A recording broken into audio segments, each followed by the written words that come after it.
ক্ষুধার্ত, জয় না পেলে রাগে ক্ষোভে থাকেন চরম বিরক্ত। ড্রেসিং রুমের অবস্থাটাই জানিয়েছেন সাকিবের প্রিয় কোচদের মধ্যে অন্যতম নাজমুল আবেদিন ফাহিম। বরিশালের ওস্তাদ মনে করেন খুব একটা প্র্যাকটিস না করলেও ক্রিকেটটা ঠিকই মাথায় ঘোরে সাকিবের, তাই মাঠেও বড্ড ধারাবাহিক। চট্টগ্রাম থেকে সাইফুল রূপকের পাঠানো রিপোর্ট। বাংলার ক্রিকেটের বরপুত্র ইদানিং প্র্যাকটিস ছেড়ে পণ্যের দুতিয়ালিতে থাকেন মহাব্যস্ত। তবুও মাঠের ক্রিকেটে সাকিব অনন্য। 50 কিংবা উইকেট নেওয়ার সেলিব্রেশন দেখে সমালোচকদের মেলে না সূত্র। সত্যি সাকিব যেন এক গোলক ধাঁধা।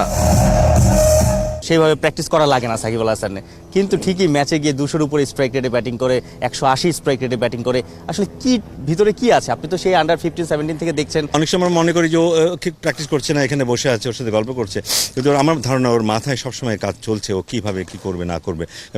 মাঠে গিয়ে কিন্তু স্ট্রেট ও ডিসিশনগুলো নিতে পারে, কিন্তু সেটা একটা দারুণ অ্যাসেট, একটা স্ট্রেংথ একজন ক্রিকেটার। ব্যাটিংয়ের টেকনিক্যাল কিছুটা পরিবর্তন এসছে আমার মনে হয়, যে কারণে হিটিংটা ওর আরও সহজ হয়েছে ওর জন্য। বড় শট খেলা আমরা আগে দেখেছি, ও হয়তো বাউন্ডারি লাইনের কাছে গিয়ে আউট হতো কিংবা জাস্ট বাউন্ডারি লাইনটা পার করতো, কিন্তু এখন যেসব 6 মারছে অনেক বড় বড় শট খেলছে। কোন জায়গায় পরিবর্তন আসছে স্যার?